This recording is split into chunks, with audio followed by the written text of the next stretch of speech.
how to remove all likes on Instagram at once. Hi everyone, welcome back to our channel. In this video I'll be showing you the ways to remove all likes on Instagram at once. So for that case, you just have to go and log in into your Instagram account. When you're logged in, that's going to take you to the home page, which is going to look something like this. Now while you're on this page, go ahead and press the profile icon and then tap the drop bar icon. Next, you just have to scroll down a bit and go to your activity. As you press on your activity, go to the like section, and here what you have to do is you just have to go ahead and click the select button from the top right, and then you just have to go ahead and select it just like this.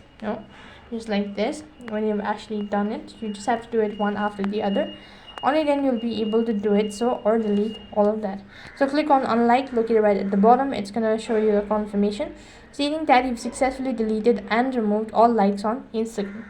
So that is how you can remove all likes on Instagram at once. That is all for this video. I hope the video was helpful.